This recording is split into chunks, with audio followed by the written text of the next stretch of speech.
Well, good evening, everyone. I'm Jeff Russo. And I'm Ashley Rowe. Childcare. It's an issue that impacts families across the spectrum, from the jobs we take to the money we make. And tonight, as part of our Hiring 716 initiative, an honest, hard-hitting debate of where we are and where we need to go as we examine Western New York's childcare crisis.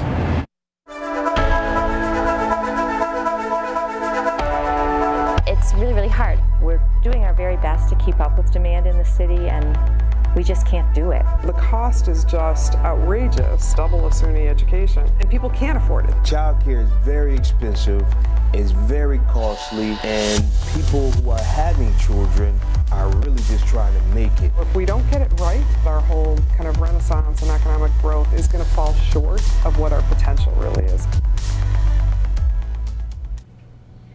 Good evening, and thank you for joining us for our 7 Eyewitness News Hiring 716 special, examining Western New York's child care crisis. Tonight we are broadcasting to you on the air as well as online on both our WKBW app and on our Facebook page from My Precious Angels Daycare Facility, their newest location on Main Street in Buffalo. And we would like to thank and introduce you to our panelists who have volunteered their time and their expertise to join us here tonight for this really important discussion here in Western New York. We'd like to introduce you to Jackie Roberson. He is a single father who is navigating the child care system here in Western New York. Also here tonight, Felicia Williamson, a mother and the owner of My Precious Angels Child Care Facility, where we are this evening here in Buffalo, and Sherry Scavone, the executive director of the Western New York Women's Foundation. Also, Amanda Kelkenberg, CEO of the Child Care Resource Network, and Jacqueline Hall, Executive Director, Social Services, Family Independence with Erie County. Thank you all for being here. We will be opening up the floor to discussion in just a minute. But first, the highs, the lows, and the hurdles that many parents face when it comes to finding accessible, affordable,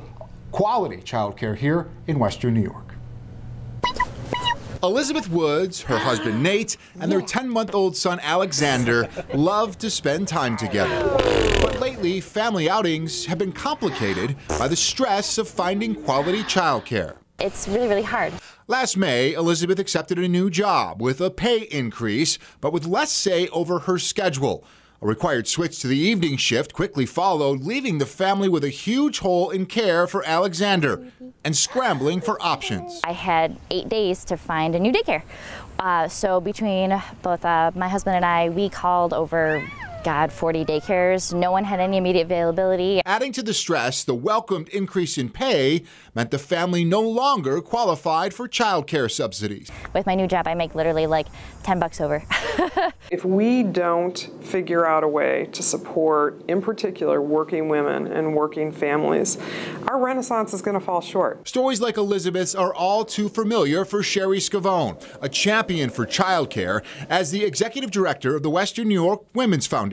If parents don't have a safe, affordable, accessible place for their children to be during the day while they're at work, they're not going to be able to work. Scavone says quality child care supports economic growth, family stability, and positive child outcomes. But a complicated system and rising costs are often a roadblock for many families. The cost is just outrageous, double a SUNY education. And we're only talking about 1 year for one child. State figures show the average cost of center-based child care in Erie County is $12,000 a year.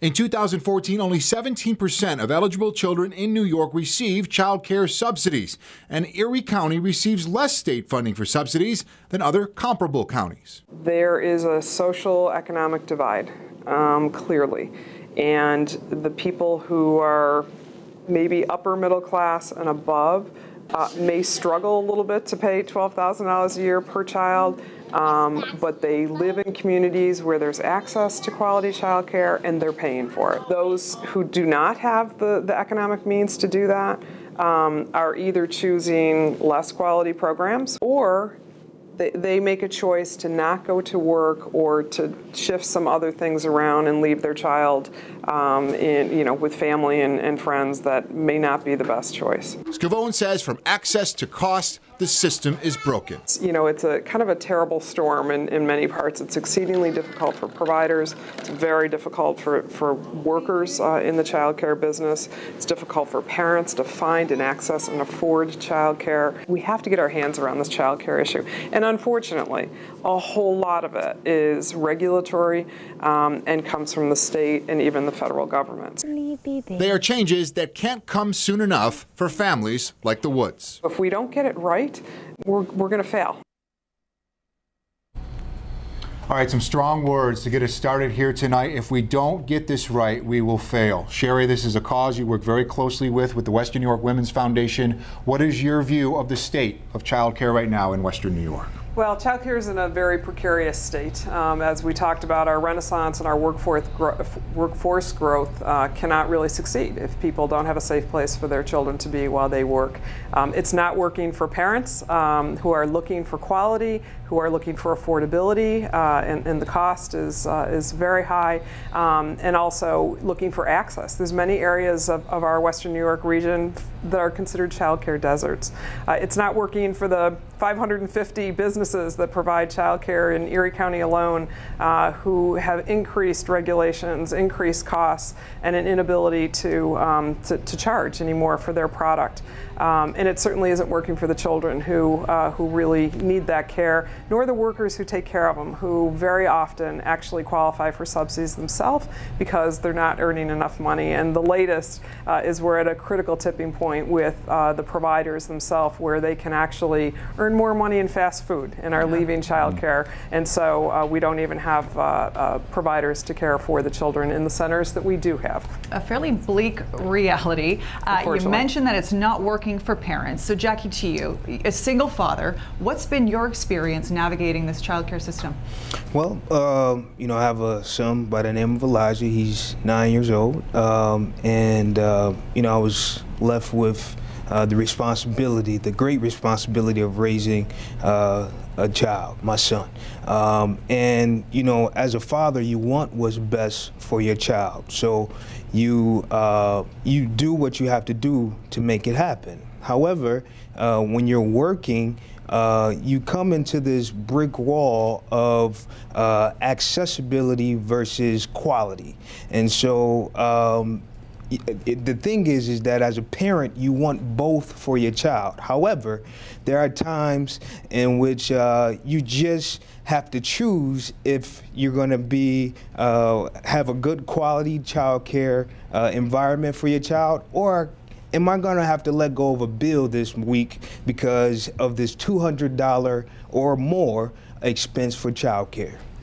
Felicia, you know this experience, and you turned it, and you took the bull by its horns, and you've opened up My Precious Angels. Tell us about your experience and what led you to that point of opening this child care facility. Well, I was once a working parent like Jackie, trying to maintain a household and working 2 jobs at times, and couldn't find quality child care just so that I can pay the bills. A good friend of mine opened up one in her home, and I decided to do the same thing, get out of the workforce. Like Sherry said, find a better way for my children. So if I couldn't find a quality child care, why not provide it myself? So we started in our home 14 years ago, and it grew large enough for me to say, okay, I need a center, and now we're on our 2nd location.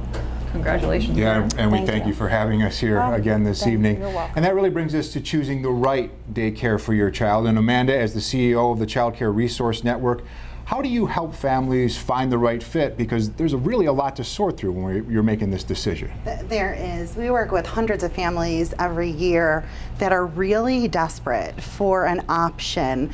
We'll have families that call us, they've been offered this new job and they're really unable to accept it because they don't have a child care option to meet their needs. And our agency has some resources that can help families in all types of situations, whether they're going back to work, whether they're going back to school, whether they're just looking for a great program for their children to learn and grow. We have child care navigators on staff who will work individually, one-on-one with any family in Erie County at no charge to help them put together a child care plan.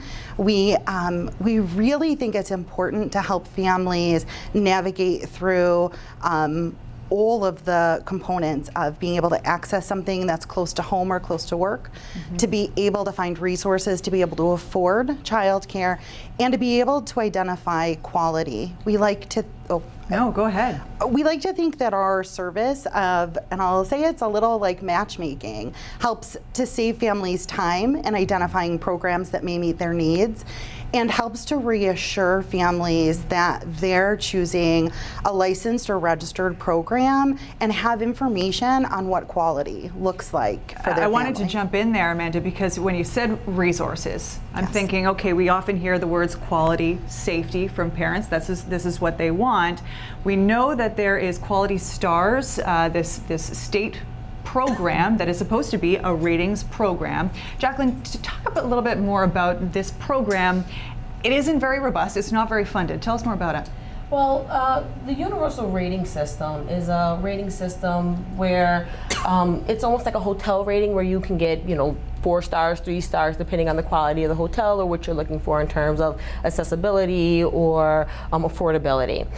New York State actually did conduct a pilot called Quality Stars New York a few years ago, where they worked with providers in the area to make their program overall stronger in quality. They work with them in the areas of marketing. They work with them in the areas of just bringing in the children into the program and what quality will look like. Okay. Hey, here's a really interesting number for us.